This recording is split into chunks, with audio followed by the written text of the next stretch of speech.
noite, vamos lá, nessa série maravilhosa.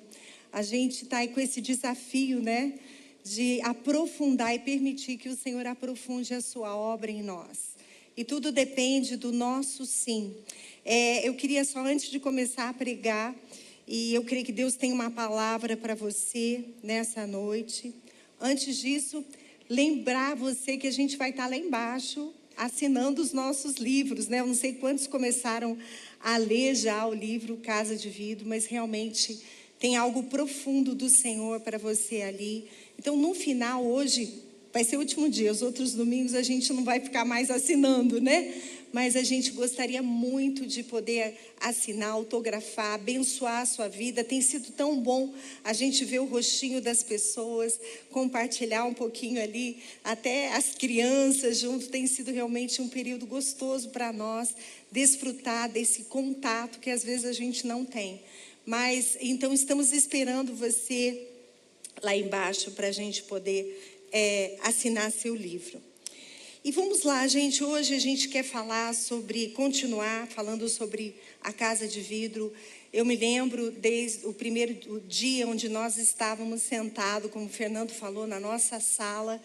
E a gente sempre foi inconformado com as meias verdades, né?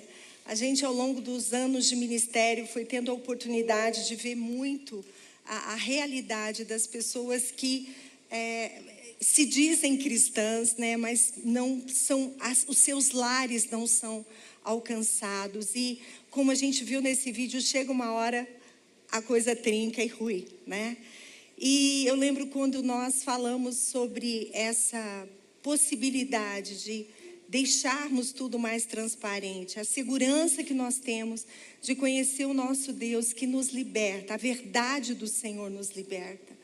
E não tem como nós adentrarmos verdadeiramente na nossa vida cristã sem podermos passar em revista os nossos relacionamentos. E nós vamos ver isso à luz da palavra. O versículo que a gente baseou, que fundamentou muito do que a gente foi pensando, está lá em Provérbios 24, 3 e 4, que diz e nos propõe 3 etapas de uma edificação ou de aprofundamento da vida cristã e, consequentemente, relacional e familiar. O texto diz assim: com sabedoria se constrói a casa e com discernimento ela se consolida. Mas pelo conhecimento os seus cômodos se enchem do que é precioso e agradável. Ou seja, 3 etapas. Fernando falou sobre isso. E a gente, a semana passada, viu um pouco, né, dos elefantes na sala. E eu não sei o quantos puderam identificar os seus elefantes, mas o processo para que os nossos cômodos se encham do que é agradável não está apenas na identificação dos elefantes. Nós vamos precisar fazer algo com isso. Antes de entrar exatamente no tema, hoje a gente vai falar que roupa suja se lava em casa. Quantos já ouviram essa expressão? Né? Mas tem que lavar mesmo, né? Porque a especialidade das pessoas é fazer de conta e juntando tudo ali na lavanderia. Mas antes disso, eu queria meditar com você e ampliar um pouco a visão sobre a questão relacional e a vida cristã. Quando a gente pensa na queda que aconteceu ali em Gênesis, nós vamos rapidamente, e muitas vezes a gente pensa que a queda afetou apenas a nossa espiritualidade. Mas se a gente olhar um pouquinho mais a fundo, né, nós percebemos que a consequência da queda em vários níveis. No início, o homem tinha comunhão com Deus, tinha comunhão com sua mulher, havia comunhão consigo mesmo. Você lembra que a primeira vez que foi nomeado um sentimento foi o medo, logo após a queda. Então, antes da queda, havia comunhão com Deus, havia comunhão entre marido e mulher, havia comunhão do homem com ele mesmo e havia comunhão até com a criação, como o Fernando falou um pouquinho sobre isso. Mas após a queda, a primeira conversa registrada é uma conversa de acusação. Adão chega e diz: olha, a mulher que você me deu do fruto da árvore e eu comi.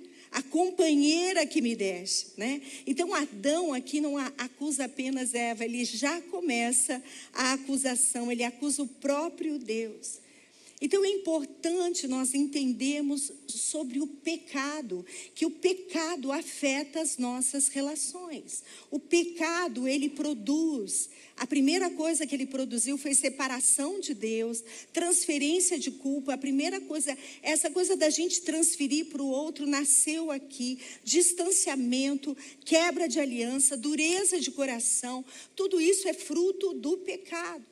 Por isso, todo conflito familiar, e eu quero convidar você a expandir a tua percepção que o conflito familiar é inclusive com a família de Deus, a igreja do Senhor. Todo conflito familiar tem um pé na queda, ou seja, tem um pé no pecado, porque a partir do pecado houve quebra relacional. Nós começamos a construir as nossas defesas. Quando você está em uma situação de ressentimento com seus pais, com seus filhos, com seu cônjuge, nós estamos manifestando algum problema ali do Éden. Então, é importante nós entendermos que quando nós tocamos neste assunto sobre relacionamento, sobre família, sobre casamento, nós estamos falando sobre uma questão de pecado.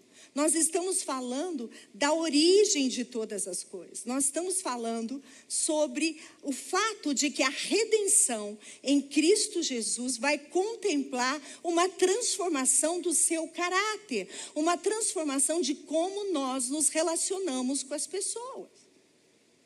Necessariamente, eu vou te mostrar isso aqui, a própria palavra de Deus. Deus trabalha restaurando relacionamentos. A história bíblica, a narrativa bíblica mostra isso. Ali no Éden, Deus não abandonou o homem, ali mesmo no Éden, ele já propôs, né, a redenção através de Cristo. E nós vemos isso, a reconciliação já havia sido planejada, a reconciliação nossa com Deus e também a reconciliação horizontal. E nós vemos isso expresso em Jesus. Jesus, quando resume toda a lei em 2 mandamentos, ele está nos mostrando a importância dos nossos relacionamentos. Eu tremo diante disso.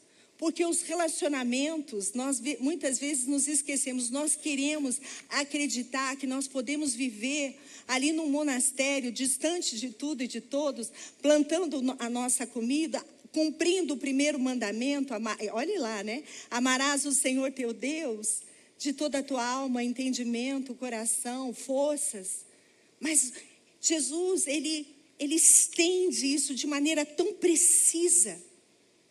E ele diz, ame o seu próximo como a si mesmo. Jesus está claramente dizendo para nós que a qualidade dos nossos relacionamentos vão demonstrar a nossa maturidade espiritual. Se você é uma pessoa que vive estabelecendo e vivendo quebras de aliança, eu não estou falando só sobre casamento, eu estou falando sobre a impossibilidade de nós como cristãos temos relacionamentos quebrados, porque o Senhor nos convida a restaurarmos os nossos relacionamentos. A palavra de Deus nos convida a isso. Então, a maturidade espiritual, ela pode acender todas as luzes, inclusive lá no fundo, por favor, é possível, se não atrapalhar na filmagem. A maturidade espiritual nunca é medida apenas pelo quanto alguém ora ou lê a Bíblia, mas ela é medida pela forma como eu amo e me relaciono. Eu não sei sobre você, mas eu tremo diante dessa revelação, diante desse convite de Jesus. Deus trabalha a partir dos relacionamentos para revelar o nosso coração. Os relacionamentos não criam os nossos pecados, mas eles revelam os nossos pecados. Quando você aperta uma laranja, o que sai dela? Suco. Os relacionamentos nos apertam e vão extrair de nós o que está dentro de nós. Por isso, o casamento é um caminho de santificação. porque é onde a gente é esmagado. Sim ou não? Ah, tá. Por isso Deus permite a convivência, inclusive volto a ampliar, no corpo de Cristo. O casamento revela o egoísmo, os filhos revelam a impaciência. A gente percebe a nossa impaciência. Os pais revelam as feridas não resolvidas. Os irmãos, queridos, revelam a competição que tem no nosso coração. A convivência vai expondo. Por isso Jesus diz lá em Mateus que a boca fala do que o coração está cheio. Espremeu, vai sair o que está dentro do teu coração. Então, os conflitos familiares frequentemente são exames espirituais. Quer examinar a qualidade da tua vida com o Senhor? Vamos examinar como nós estamos nos relacionando. Não vamos complicar esse exame, né? E é tão forte porque Efésios 5, ele diz assim, Paulo diz, Efésios 5,18 diz, não se embriaguem com vinho que leve à libertinagem, mas deixem-se ser cheios do Espírito. E em seguida ele vai falar sobre casamento, sobre pais e filhos e sobre relacionamentos de autoridade. E eu quero dizer, e depois a batalha espiritual. Sabe aquela batalha espiritual que você quer pôr o capacete da salvação, a couraça da justiça, sabe tudo isso que a gente fala, decor?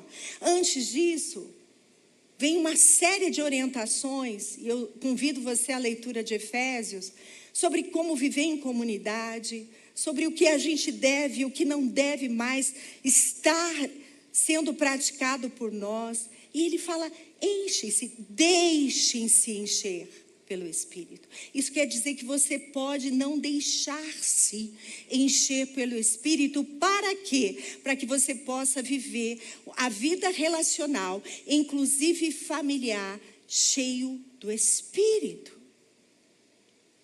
É algo que nós precisamos zelar. Não é automático. A gente imagina, às vezes, as coisas, né? Como a gente praticando uma vez. É que nem roupa. A gente não lava só uma vez a nossa roupa. Nós precisamos buscar. Porque a qualidade dos nossos relacionamentos e da nossa vida cristã, e do quanto nós somos crentes de verdade, eu creio em nome de Jesus, que você está decidindo estar na casa do Senhor, porque você está decidindo ser um discípulo de Jesus. E a qualidade dos nossos relacionamentos são revelados na mesa, no quarto, na conversa. O fruto do Espírito, ele é relacional. Porque como é que eu vou aprender a exercer perdão se eu não for ofendido? Não é? Como é que eu vou aprender a ter paciência se eu não for contrariado? Ter misericórdia sem lidar com as falhas do outro? Como que eu vou aprender o amor sacrificial sem viver experiências onde eu tenho que renunciar? Como é que está a tua renúncia em favor da tua família? Em favor da família de Deus? Fernando falou sobre servir. Nós perdemos a percepção da renúncia. Nós perdemos o comissionamento de Jesus, que pede a nós: aquele que quiser me seguir, negue-se a si mesmo, tome a sua cruz e me siga. Nós perdemos a perspectiva da renúncia. E isso tem nos feito, muitas vezes, crentes frouxos, fracos. Paulo fala sobre isso, e eu quero que você saia daqui. Se você se esquecer de tudo, eu quero que você leve a revelação, a consciência da palavra, de que Gálatas capítulo 5, que fala para nós sobre o fruto do Espírito. O fruto do Espírito é relacional. Não dá para aplicar o fruto do Espírito sozinho. Então você quer crescer em maturidade? Você quer ser um homem e uma mulher de Deus? Porque um dos convites que eu queria fazer para você é que você entender sobre família nessa série não são 10 passos para cada coisa. É sobre o fato de você ser ou não um cristão que quer viver a transformação da sua mente, dos seus hábitos, da sua forma de pensar, para se tornar a imagem e semelhança de Deus. Não é sobre passos a serem dados. Eu não estou aqui te dando uma palestra. Eu estou falando que o fruto do Espírito é relacional. Está aqui em Gálatas 5, não é isso? Quando a gente vê, entretanto, o fruto do Espírito é amor, alegria, paz, paciência, amabilidade, bondade, fidelidade, mansidão e domínio próprio. E contra essas coisas não há lei. Não se preocupe. Os que pertencem a Cristo crucificaram a carne com as suas paixões. E já que vivemos no Espírito, não é, meus irmãos? Então andemos também pelo Espírito e não sejamos presunçosos, provocando uns aos outros e tendo inveja uns dos outros. Jesus é a nossa paz. Cristo é a nossa paz. E quando Jesus, na cruz do Calvário, ele destruiu todo o muro de inimizade. A cruz derruba muros. A cruz nos leva a entender o quão pecadores nós somos. Então, por que tantas vezes nas nossas relações nós estamos tão soberbos e tão duros de coração? Por quê? Porque nós distanciamos tanto os nossos relacionamentos de uma real conversão, meus irmãos. Nossa casa precisa ser um lugar de arrependimento. Nossa casa precisa ser um lugar onde existe perdão, reconciliação, humildade. E na jornada dos cômodos, nós chegamos na lavanderia. A lavanderia é um lugar esquecido, é um lugar onde nós, muitas vezes, eu lá em casa, eu falei hoje de manhã, quando a gente foi fazer a reforma, eu pedi, Fernando, por favor, coloca uma porta na lavanderia. Quem tem porta na lavanderia? Quem aqui tudo é integrado? Lá era. Aí eu pedi uma porta para o Fernando, que é engenheiro, né? Eu falei, põe uma porta de vidro, sabe, jateado, aquele tudo pontilhado, porque daí não dá para ver. Então eu não queria de vidro transparente, porque senão eu ia ver a bagunça que eu colocava lá. Eu ia ver o que estava lá. E a lavanderia, então, é um lugar essencial para toda a casa precisa ter, mas é um lugar esquecido. É um lugar que fica lá no fundo. É o lugar onde a gente leva o que está suado, que está mal cheiroso, que está manchado. E com certeza o que foi usado. Nós levamos para lá, se você não for o tipo de pessoa que lava roupa suja, e eu quando falo que eu lavo roupa mesmo. Inclusive a do coração, né? Inclusive as coisas mal resolvidas. Não gosto de coisa muito mal resolvida. Mas se você talvez seja daquelas pessoas que empilha um monte de roupa até não ter mais o que usar. Até não ter mais, até você ir atrás da camiseta preta que você quer usar e ela não está lá, porque você não lavou.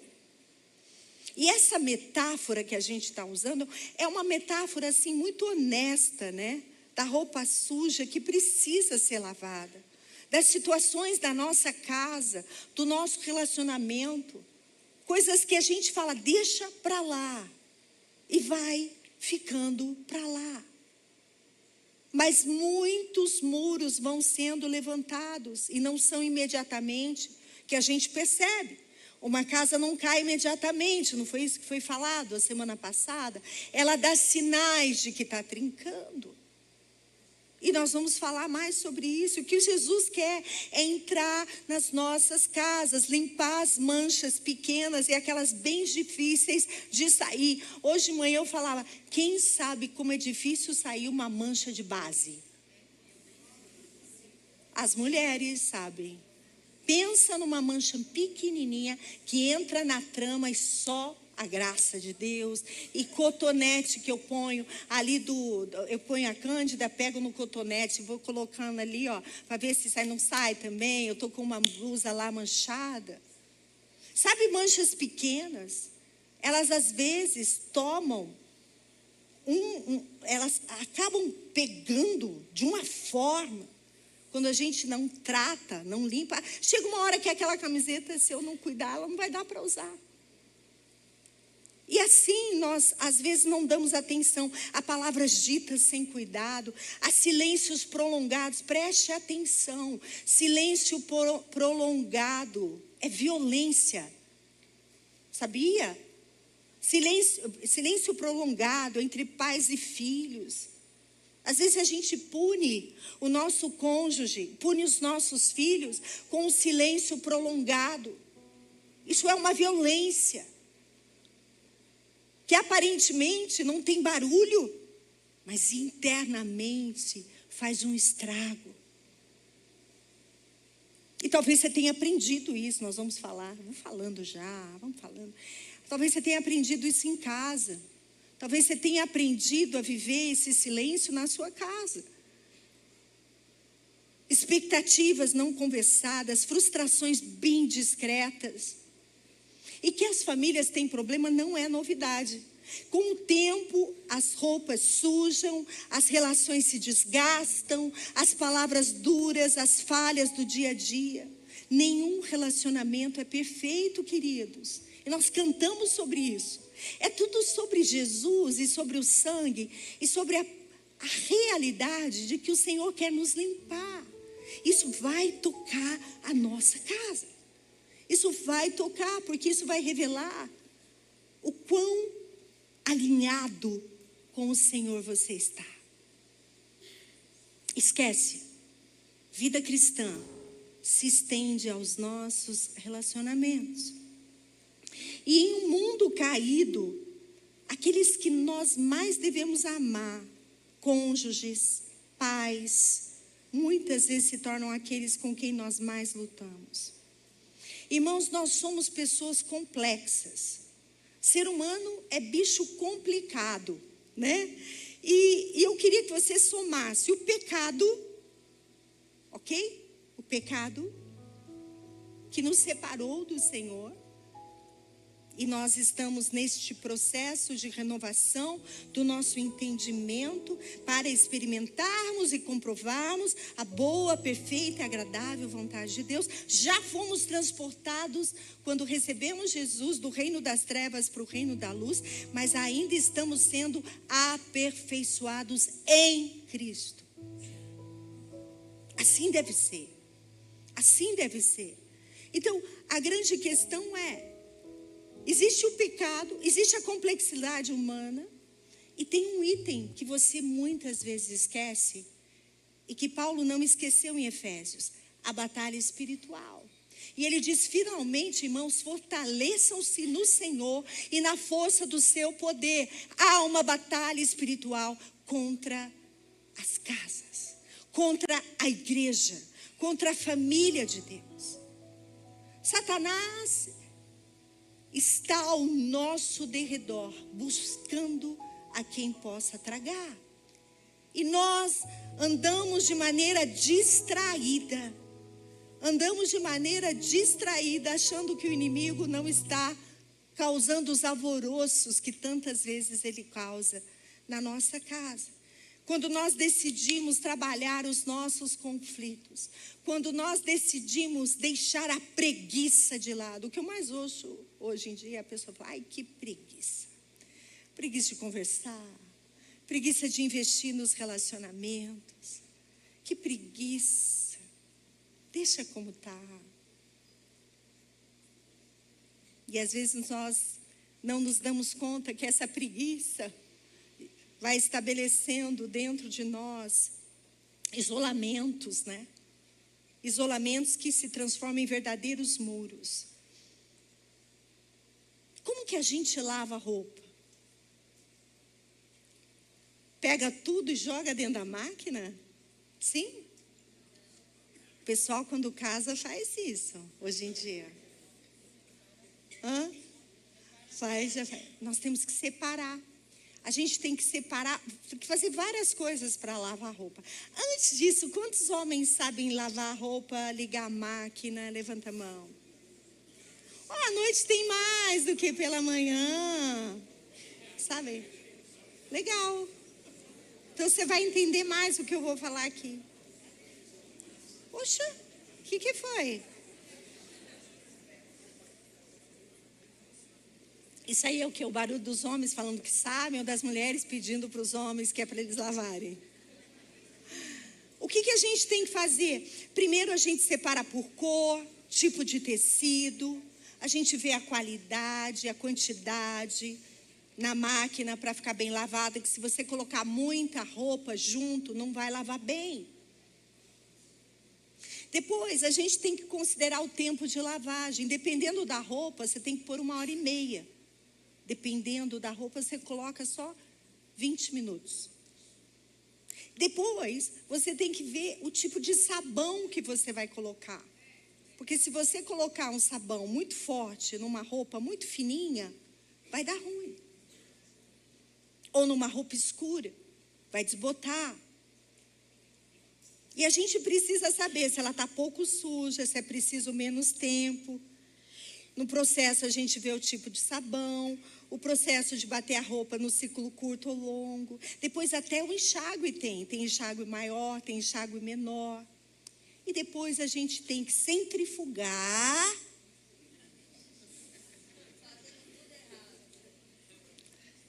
E tirar para secar. Dá trabalho. Olha para a pessoa que está aí do teu lado e diz, dá trabalho. Dá trabalho. Tratar os nossos conflitos dá trabalho. Localizar as manchas, perceber se tem que esfregar ou não. Essa tá fácil. Um dia esqueceu o aniversário de casamento. Tá fácil ou tá difícil essa mancha aí? Marido que esqueceu o aniversário de casamento. Tá fácil ou tá difícil? Que mancha dá essa? Dá mancha... Fala aí, gente. A hora que é para falar, não fala. É bom ou é ruim? É mancha difícil ou é mancha fraquinha? Difícil. Alguns estão achando que é fácil. Dá trabalho. Os problemas familiares, eles precisam de todo esse rigor para serem lavados, muito diálogo, que nunca faltou em casa, né? Limpos, para ficarem limpos, cheirosos. E 2 Coríntios, por favor, coloque esse texto para mim. O apóstolo Paulo fala a Coríntios 2,14. Olha que texto maravilhoso. Ele diz assim, mas graças a Deus, diga comigo, mas graças a Deus. A graça de Deus nos alcançou. A graça de Deus sempre nos conduz vitoriosamente em Cristo e por nosso intermédio, olha o que Ele quer. Por nosso intermédio, Ele exala em todo lugar a fragrância do seu conhecimento.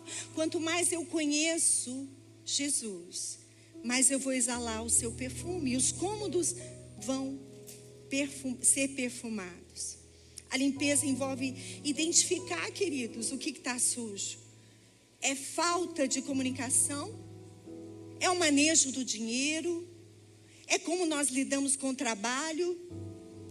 É o conflito de geração entre pais e filhos?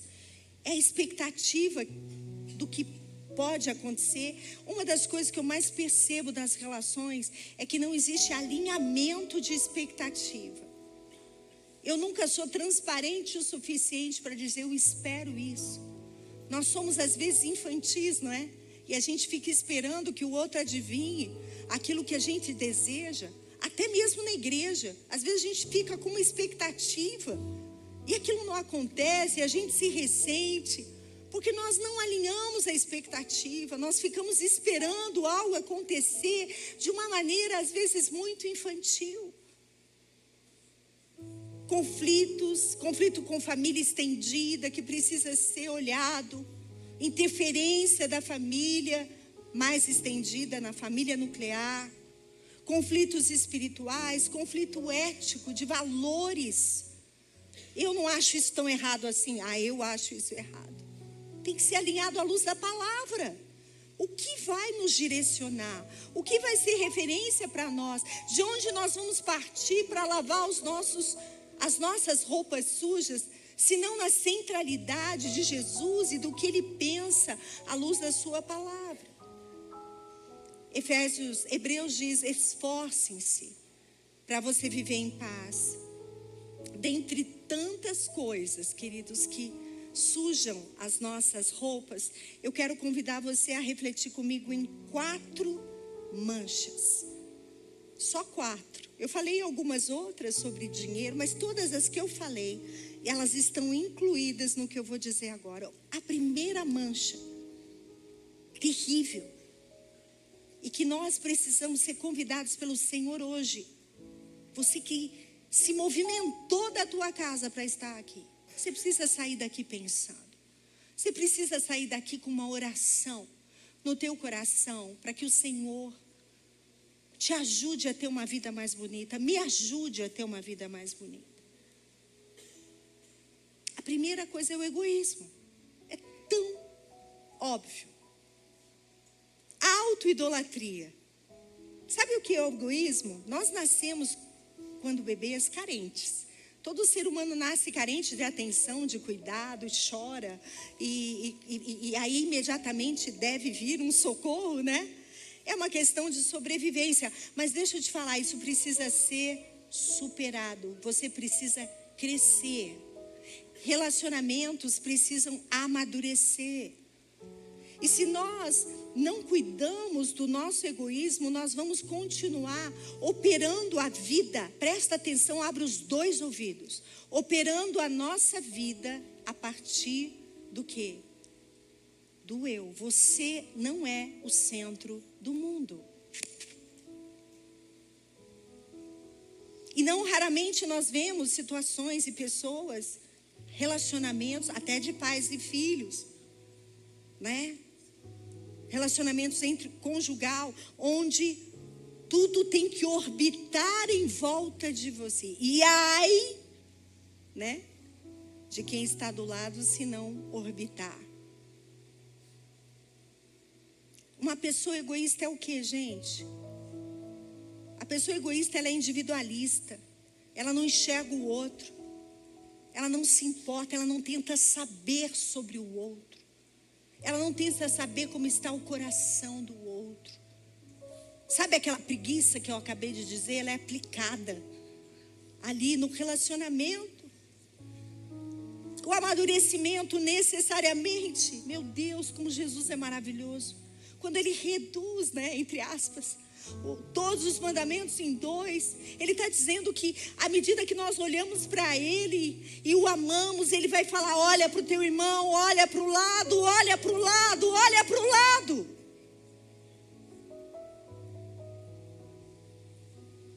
Nós precisamos edificar. Eu sou a pessoa que queria ficar só com Jesus. Relacionamento dá trabalho, sim ou não? Então, na essência nós somos individualistas e talvez você tenha vindo de um lar que você recebeu muita atenção. Talvez você tenha vindo do lar que você recebeu nada de atenção. No fritar dos ovos dá no mesmo. Você vai querer ser o centro das atenções. Entende, meu irmão? Entende, meu irmão? Isso tem muito a ver, às vezes, com os homens. Não é regra, mas tem um pouco a ver. O egoísmo, ele toca muitas coisas e forma em nós, coisas são demonstradas em como nós tratamos o dinheiro, como nós tratamos o nosso tempo, como nós tratamos, né, os nossos desejos, o desejo da família, o quanto aquilo que é da família é importante, os investimentos que nós fazemos financeiro. Às vezes nós fazemos investimento nos nossos projetos e não na família. Isso vai desencadeando uma falta de honra, uma dor no cônjuge, uma ingratidão, uma falta de unidade, de empatia, um descompasso vai sendo estabelecido. O amor ao dinheiro tem separado muitas famílias, meus irmãos. Muitas famílias.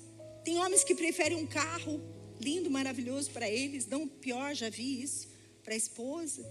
Os filhos têm medo de entrar no carro e derrubar a bolacha. O Deus dele é o carro. Isso não é tão absurdo que eu estou falando. O egoísta, ele se perdoa facilmente, mas ele acusa facilmente. O egoísta, ele está de boa. Ele se perdoa, está tudo bem. Foi só um esquecimento. Foi só uma omissão. Foi só uma falha, nada grave, né? As pessoas egoístas, é cansativo lidar com o egoísta. Estão me entendendo? Porque cansa falar, cansa dizer, por favor, olha para mim, me escuta. Quantos estão comigo? Levanta a mão para eu não me sentir sozinha, né? Apesar de estar com a sala cheia. Relacionar-se com o egoísta exaustivo cansa, porque ele sempre está certo. E quando é possível, as pessoas se afastam. Eu quero dizer algo para você. As pessoas se afastam, o cônjuge afasta, ele pode estar na mesma casa, mas ele já está longe. Sim ou não? Está longe. Você vai compartilhar os seus projetos, porque eles amam mais os seus projetos, né? Isso gera insensibilidade, ensimesmamento. Timóteo fala isso, ele fala, e eu quero dizer para você, leia a Bíblia, não achando que a Bíblia está falando para quem está de fora. Todas as cartas do apóstolo Paulo foram dirigidas a quem? Apocalipse foi dirigido a? Portanto, leia a Bíblia, incluindo você. Nos últimos tempos sobrevirão tempos terríveis. Os homens serão egoístas, avarentos, presunçosos, arrogantes, blasfemos, desobedientes aos pais, ingratos, ímpios, sem amor pela família, irreconciliáveis, caluniadores, sem domínio próprio, cruéis, inimigos do bem, traidores, precipitados, soberbos, mais amantes dos prazeres do que amigos de Deus. Paulo aqui estava animando Timóteo. Ei, Timóteo, vai ser assim. Não desista, mantenha a chama do teu chamado, porque a coisa vai complicar. Nós precisamos saber que o egoísmo é tratado diante da cruz. Vamos consultar ao Senhor. Vamos perguntar o que Ele pensa, o que Ele quer. Vamos descer a casa do oleiro, porque é uma estação onde nós precisamos descer ao invés de subir. Se destrói. Nós estamos no ministério há 30 e poucos anos. Se destrói. Nós estamos no ministério há 30 e poucos anos. O que a gente mais tem ouvido é sobre os divórcios. As famílias acabam. Até pouco tempo atrás, eu e Fernando falavam, nossa, que legal, a gente não tem nenhum casal que a gente fez o casamento e divorciou. Já era, pessoal. Sabe, a inconsequência é achar que as pequenas coisas que eu faço, as pequenas omissões, não vão ter consequência. Então eu vivo uma vida inconsequente. Nós pensamos de verdade que a família é indestrutível. A gente pensa que vale tudo. E na verdade não é assim. As barreiras vão se construindo vagarosamente entre os membros da família, entre os pais e os filhos. E quando você menos espera, na adolescência, a barreira se estabelece. Você perdeu o coração daquela criança que você teve tanto tempo chamando por você.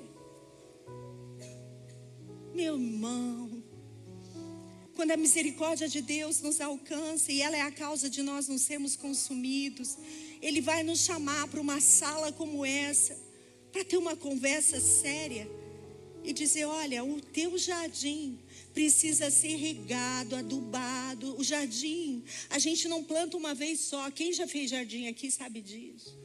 Às vezes a flor, ela dá por um determinado tempo, mas no ano seguinte, talvez você tenha que revirar de novo a terra, plantar de novo, adubar de novo. O teu jardim, a tua casa, a tua família, o teu jardim, o teu ministério, a forma como você está entrando e saindo deste lugar, a forma como você se relaciona, é o teu jardim. Nós utilizamos palavras duras, tratamos compromissos familiares de maneira displicente, nós praticamos críticas, agimos de maneira violenta, e eu quero fazer um adendo à violência aqui. E eu quero perguntar para você: quase todas as manchas são possíveis serem lavadas, mas quando uma mancha rouba de você a dignidade, ela não tem que ser lavada. A palavra de Deus, e é muito importante, nós temos um alerta aqui. A Bíblia encoraja a reconciliação quando há arrependimento, responsabilidade e segurança. Eu quero fazer um adendo, um parênteses enorme aqui, para a gente pensar sobre essa inconsequência da violência contra a mulher, a violência contra os filhos, porque isso também atinge muitas vezes as nossas crianças.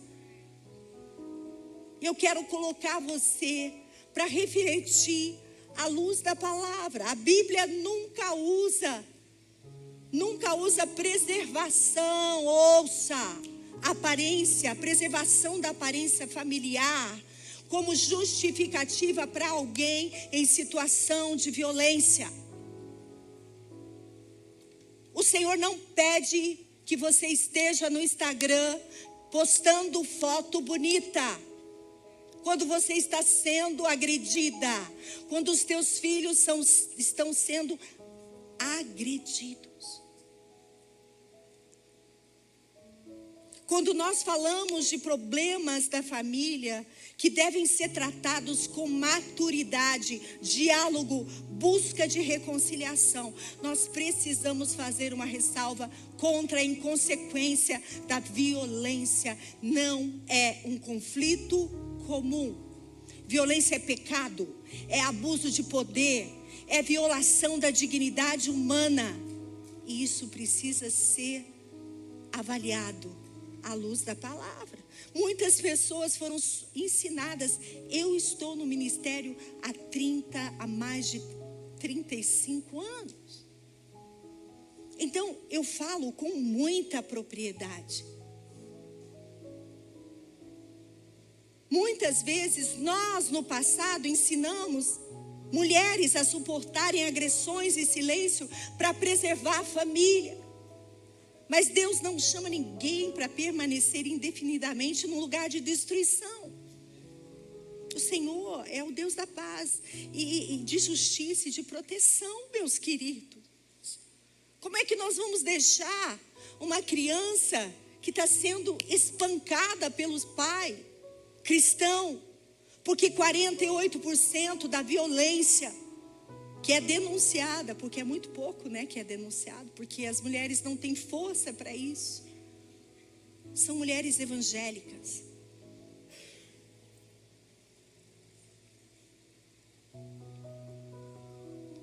Então essa é uma sujeira difícil. A inconsequência é uma sujeira difícil de sair. Muito difícil de sair. Que vai pedir de nós reconhecimento, perdão, respeito, revelar as diferenças. Uma outra sujeira são as dores ocultas da alma, sabe? E aqui eu quero só reforçar o quanto é importante nós tirarmos o silêncio das nossas casas, da nossa família. Olha para a pessoa que está do teu lado e fala: vamos conversar?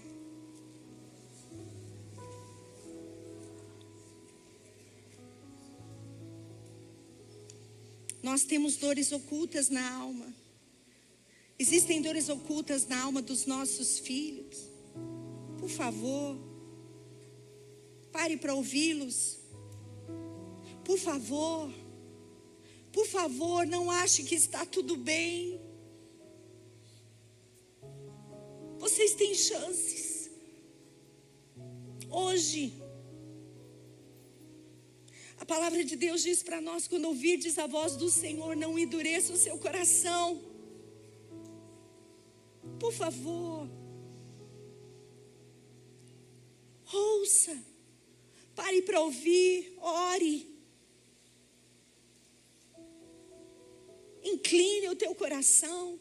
Se você é pai de filhos adultos, dê a eles um tempo. Ouça-os.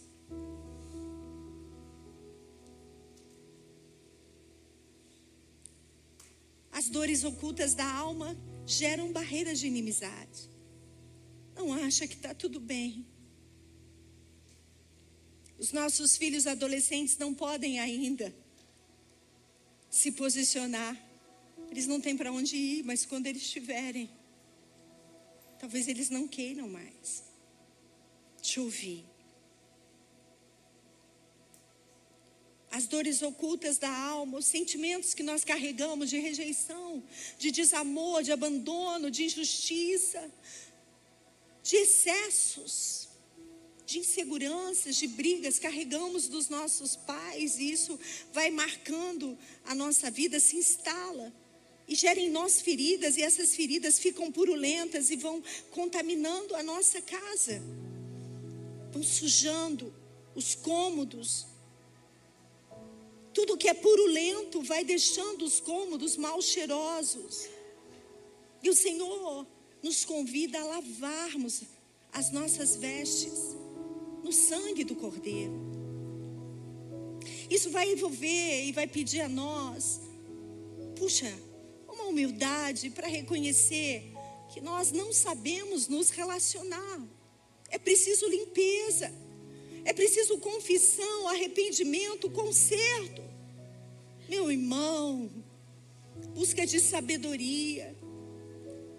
Falar.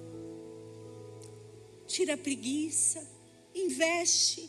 As dores abrigadas no coração, elas dividem, as separam, ela suja, ela escurece. Aquelas dores, aquelas manchas que a gente vai deixando. Quantos já pegaram um pano branco que de repente você vai pegar, ele está com uma mancha amarela? Você fala, mas não estava assim. Quando eu coloquei ali não estava assim. Eu não vi essa mancha. E agora ela não sai mais. As dores ocultas da alma, elas fazem isso com a gente. O tempo não apaga erros. Lembra de Absalão, filho de Davi? A dor da rejeição fez ele trazer tanta destruição. Mas houve omissão por parte de Davi. E às vezes, no caminho das manchas, nós simplesmente assumimos os padrões que recebemos dos nossos pais e pensamos, não, eu sou como a minha mãe, ou eu sou como o meu pai, ou eu não sou nada parecido com meu pai, ou eu não tenho nada na minha mãe. Balela. Nós carregamos os comportamentos que vimos, que ouvimos. Nós temos um DNA que precisa ser revisto à luz da cruz. E o meu convite para você é: o que de novo o Senhor tem para você? Porque em Gênesis ele nos convida, quando ele fala para nós deixarmos pai e mãe e nos unirmos à nossa esposa, e nós seremos uma só carne. Algo para deixar para viver o novo. Quantos estão entendendo?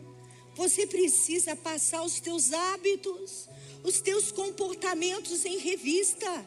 A tua ira, o teu jeito nervoso, apático, frio, em revista da cruz, da palavra. Olha o que o apóstolo Paulo nos convida de maneira incrível. Por favor, coloque Colossenses 3, 12 a 14. Ele nos convida a vestir uma roupa perfumada. Ele nos convida a vestir uma roupa perfumada. A gente não pode esquecer do amaciante, não é? E o amaciante o que é? O Espírito Santo, o Consolador, aquele que vai nos ajudar nesse processo, que vai nos ajudar a exalar o bom perfume de Cristo. Sem Ele, nós não conseguimos. Por isso, Jesus foi ao Pai e disse: eu vou, mas eu deixo com vocês o meu Espírito. Nada disso que nós falamos é possível sem a ação do Espírito Santo na nossa vida, nos aperfeiçoando, nos levando a esse lugar de humildade, quebrantamento, de repassar o que nós achamos que é temperamento. Na Bíblia não tem temperamento. Na Bíblia tem a imagem e semelhança de Deus fomos criados. Sim ou não? E olha o texto que eu quero ler com você.